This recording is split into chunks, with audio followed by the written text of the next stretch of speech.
We start in Asgard, where Odin is doing his usual thing. I have failed to destroy Thor's love for a mortal female.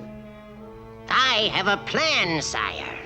If Thor should meet a more beautiful, more desirable girl, he will forget the earthling Jane Foster.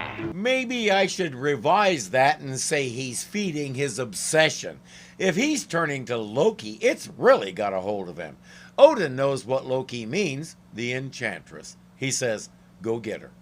Odin commands you to win the heart of Dawn Blake, and thus gain the love of Thor as well. How you hate Thor, Loki. But no matter, I shall go. For long I have hoped to conquer the heart of the Thunder God. He doesn't love Jane because she's pretty. He loves her because she's Jane. For immortal beings who rule over various aspects of our lives, these people are really superficial. She heads to a famous couturier and glams up human style. Off to Dr. Blake's office. Doctor, this lady insists on seeing you. You may leave us now, nurse. I'll be right with you. Perhaps if you will look at me, doctor. I believe I have an allergy. My hand, see? Hold it. I don't see anything wrong. I assume he's supposed to be dazzled by its fingerness. Look into my eyes. You're the... Oh, my ankle. Quick, doctor. Hold me. Doctor, you... Oh. Can't you see he doesn't want to be disturbed? He knows who she is and what she does, but she doesn't know him very well. Jane, wait. It's not what you think. Forget the nurse. Jane, darling, let me explain. Never before has anyone shunned my embrace. You've never tried your tricks on someone who's genuinely in love before. It makes me wonder what goes on between the sexes in Asgard, if anything. She needs help. The executioner. Enchantress, you come to me at last. You will be mine.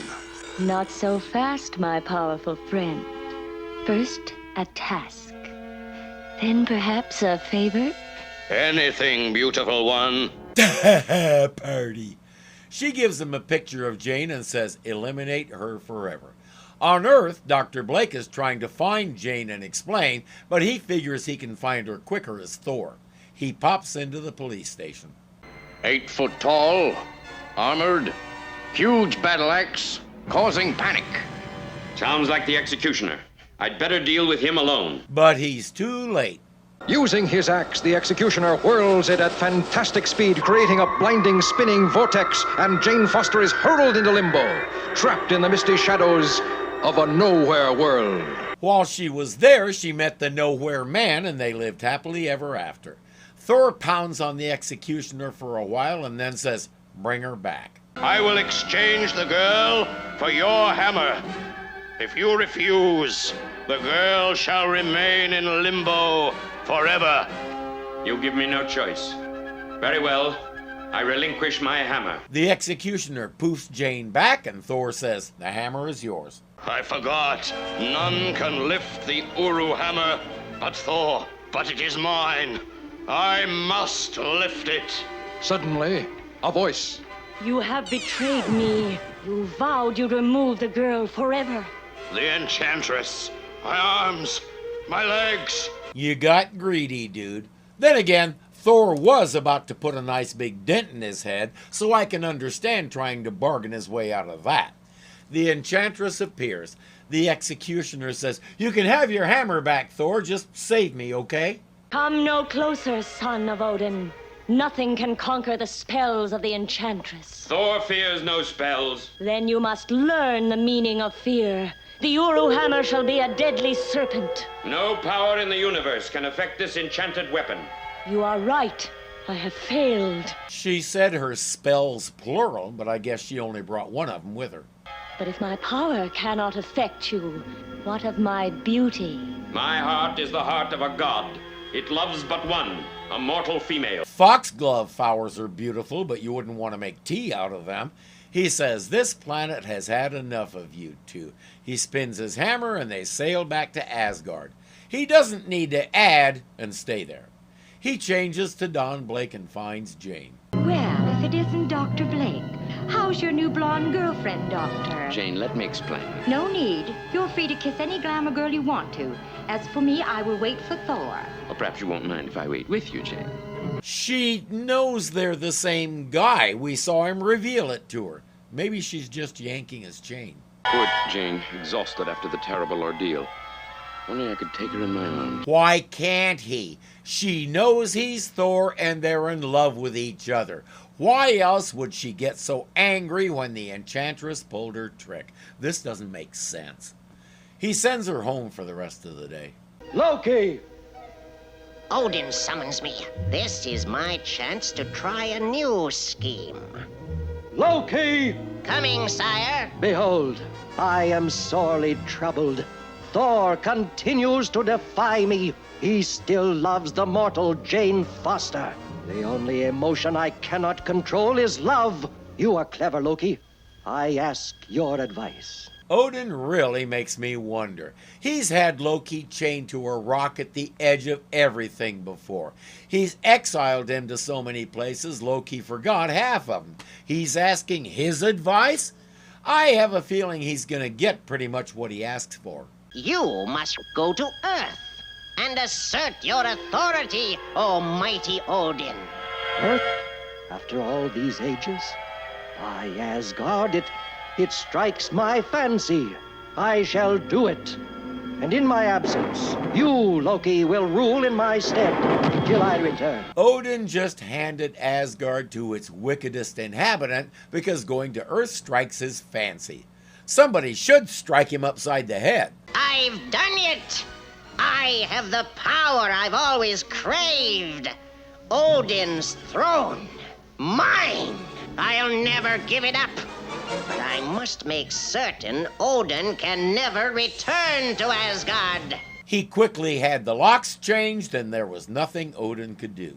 First, by the power which Odin so foolishly gave me, I release Skag, the storm giant. Next, I release Surtur, the fire demon, who's been imprisoned within the depths of the earth for centuries. Oh yeah, he also did that. But remember Heimdall, the guardian of the bridge? One of his abilities is hearing, and he heard that. He summons Balder and says you have to get to Earth and tell Odin he's in danger. Rendered invisible from all but immortal eyes, Balder knows that Odin or Thor will sight him within seconds, and in a trice, a mighty hammer guides him down. What brings you here, O loyal Balder? Lord Odin is in gravest danger. In his absence, Loki has freed Surtur and Skag. If my father be on Earth, he would seek only Dr. Don Blake. He wouldn't look for Thor? But Thor is right, he's at Dr. Blake's office. My father. Thor, it is you. Grave danger lurks.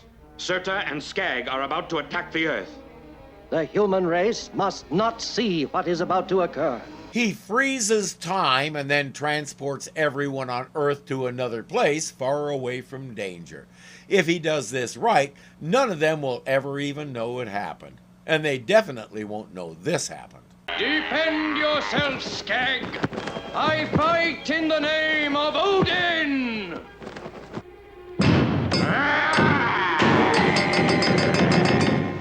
Skag, my blade of enchanted steel has broken your club. And uses his shattered club to create a giant water spout in an effort to drown Balder. Skag is basically a Yeti on steroids, so he doesn't realize that one of Balder's powers is he can't be killed. If he does this wrong, he can get knocked around a lot, though. Surtur! My hammer! What have you done? It is time for Odin to enter the battle. I command the seabed to soften beneath the feet of Skag. Skag is now just an old stick in the mud, but Surtur is helping him get out. The rampaging demons are determined to destroy first Earth, then Asgard, and finally the universe. That doesn't leave them too many places to live. They might want to give this a little more thought. Surtur heads off to melt the polar ice caps. Skag is causing a typhoon, even though in the Atlantic we call it a hurricane, to batter New York, but Odin puts a shield over the city. I'll drain Skag's evil power through the magic of my sword.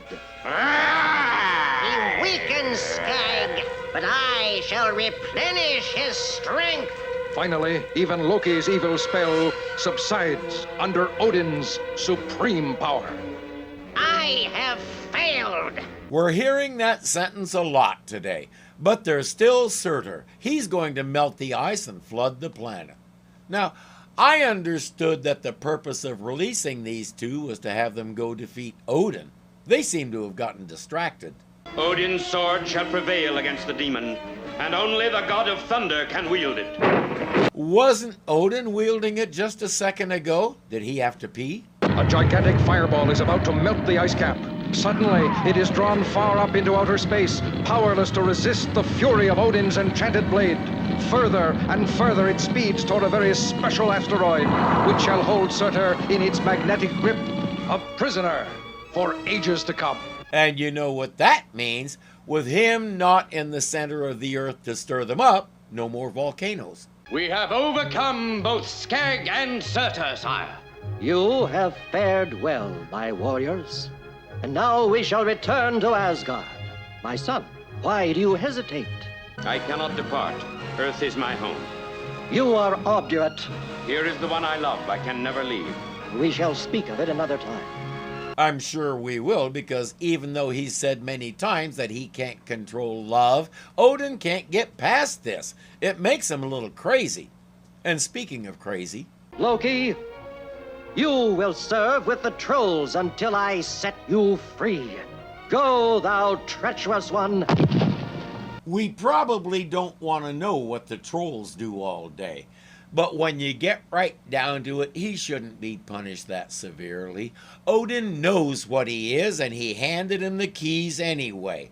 I figure Odin should spend a couple of days with the trolls himself, just for being a dummy. Cross the rainbow bridge of Asgard, where the booming heavens roar.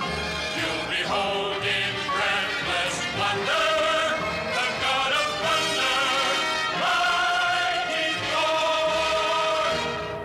The executioner poof. Blah, blah, blah. Okay. Loki to its wickedest. Good grief. I'm not in the. Why do you do that right before the last segment?